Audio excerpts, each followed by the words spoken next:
have chosen Bobby Dylan's song, The Ballad of the Tin Man, as our official campaign song because he stated that this was his interpretation, a modern rendition of the Star Spangled Banner. So we said, right on. And that's kind of a keynote to what we're all about. That is a reinterpretation, a redefinition of what it means to exist here in Babylon. The way we look at it, in this country today, there are the people and there are the pigs. The pigs of the power structure. Numbered amongst the pigs, we make a distinction, you see. A lot of people say, well, you're a racist. Governor Ronald Reagan said that you're a racist. Well, I said that Ronald Reagan didn't say that we were racist. He read a script written by some buffoon, and he quoted that, and the scriptwriter said that we were racist. I don't condemn Ronald Reagan. I don't have anything harsh to say about him, because I know that if you take away his scriptwriters and place him here in front of a microphone, the only sound that would emanate from his lips would be a series of oinks. That's all. Power to all people. You say white power to white people. Brown power to brown people. Yellow power to yellow people. Black power to black people. I don't think anybody has dogma with that. I think that when we do say that people learn basically by observation and participation, I think that everybody caught on to that. So what we're saying very simply is that if they learn by observation and participation, then we need to do more acting than we need to do writing. And I think the Black Panther Party is doing that. That we didn't talk about a Breakfast for Children program, we got more. We do defend our offices and we do defend our homes. This is a constitutional right. Everybody has, and nothing funny about that. The only reason they get mad at the Black Panther Party when they do it is for the simple reason that we're political. And they don't want to admit this. There are a lot of young organizations around, but we are a political organization. We're an organization that understands that politics is nothing but war without bloodshed, and war is nothing but politics with bloodshed. When I get older, I will be stronger. They'll call me freedom, just like a waving flag. When I get older, I will be stronger. They'll call me freedom, just like a waving flag. Minister Malcolm, the thing that I thought might be good for starting it off is to talk about one of the most pervasive beliefs in the general society about the Nation of Islam, and that is that it is an organization dedicated to the use of violent means to attain its goals. The question I have is, how true is this, and why do you think it persists in society? Well, the Muslims who have accepted the religion of Islam and follow the religious guidance of the Honorable Elijah Muhammad have never bombed any churches, have never murdered any little girls, as was done in Birmingham, have never lynched anybody, have never at any time been guilty of initiating any aggressive acts of violence during the entire 33 years or more that the Honorable Elijah Muhammad has been teaching us. The charge of violence against us actually stems from the guilt complex that exists in the conscious and subconscious minds of most white people in this country. They know that they've been violent in their brutality against Negroes, and they feel that someday the Negro is going to wake up and try and do unto them as they have done do unto the whites as the whites have done unto us. We aren't a violent group. We are taught by the Honorable Elijah Muhammad to obey the law, to respect everyone who respects us. We're taught to display courtesy, to be polite. But we're also taught that at any time anyone in any way inflicts or seeks to inflict violence upon us, we are within our religious rights to retaliate in self-defense to the maximum degree of our ability. We never initiate any violence upon anyone, but if anyone attacks us, we reserve the right to defend ourselves.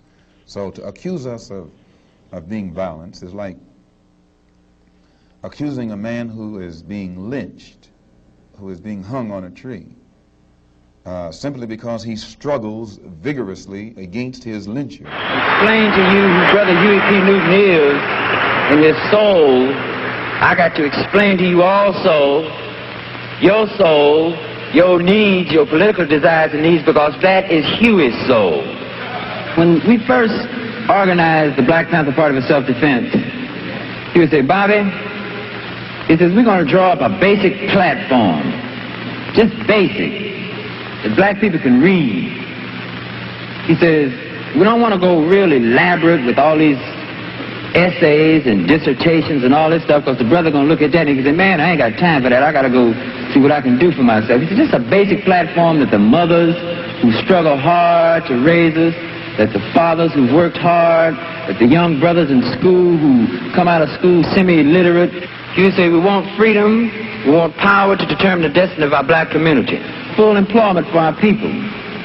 Number 3, we want housing fit, decent housing fit for shelter of human beings. Number 4, we want all black men to be exempt from military service. Number 5,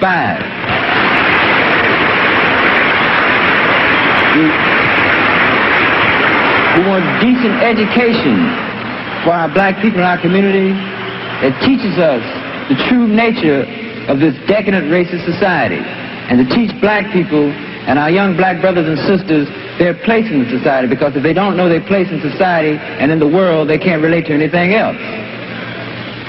Number 6, we want an end to the robbery by the white racist businessmen of black people and black people in their community. Number 7, we want an immediate end to police brutality and murder of black people. Number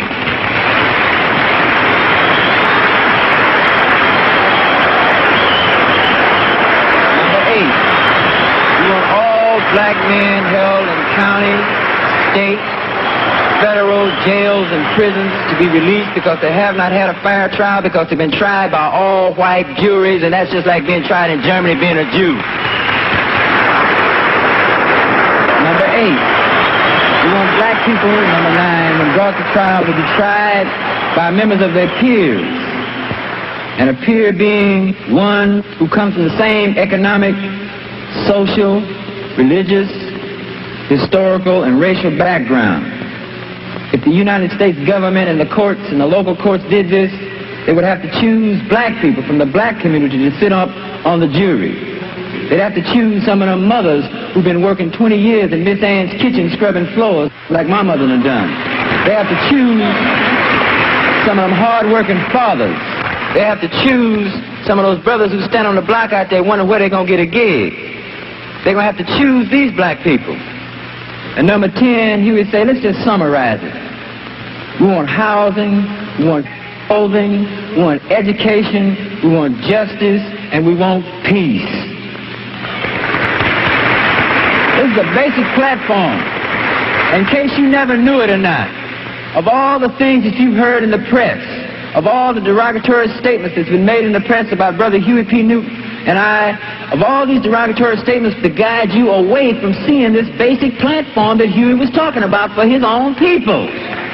All power to the people for that, because the people are the writers of all history, world history, and they've simply added another page to the book. I think that the courts were forced to reverse my case because of the influence, the political influence that the people had upon them. And also our very fine counsel, Charles Gary and Faye Stender, did a great job with the case. I feel that only a partial victory has been won. In other words, that I'm not really being released from prison, that I'm being transferred as for institutional convenience, as they say, from maximum security to medium security. Because our community and the communities of the world are now prison camps, all because of the aggression of U.S. imperialism and the bureaucratic capitalism here at home. that the fight has just started, actually, to change the conditions that destroy life, and that is our life's work. And to the people of the world, to see to it that as much attention and concern will be aroused as possible, because we must always realize that the people have the power or the potential power, and without that knowledge we don't have the rudimentary knowledge. With the weapon of the people, we know that we're due for an eventual victory, and it is the capitalist and the speculator who's the gambler, and we're betting on sure things, which in fact is not gambling, because we've observed the course of history, and we're sure to win as the fact of the sun coming up, or the fact that the sun came up yesterday. The capitalist is betting that it will come up tomorrow, but we only bet on the historical fact, and history shows that the people have the power, and they always respond in their best interest eventually. We always say in the Black Panther Party that they can do anything they want to us. We might not be back. I might be in jail. I might be anywhere. But when I leave, you can remember I said, with the last words on my lips, I am a revolutionary. And you're going to have to keep on saying that. You're going to have to say that I am a proletarian. I am the people. I'm not the big. To give praise to a man who symbolizes much of what has been happening over the past 7 or 8 years, and the mere fact that he is in prison today signifies that the black liberation struggle rose to a new tide of resistance in 1967. The fact that Brother Carmichael has consented to come and make his first appearance after being hailed in the revolutionary capitals, the fact that Brother Rap Brown has been under preventative house arrest on the island of Manhattan, and he himself is out here tonight to celebrate the birthday of Huey Newton.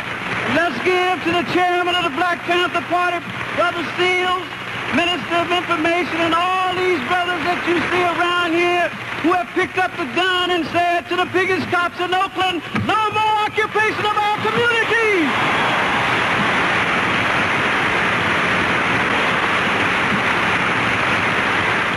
I got grown, streets we would roam, out of the darkness, I came the farthest, among the hardest survival. Learn from these streets, it can be bleak, accept no defeat, surrender, retreat.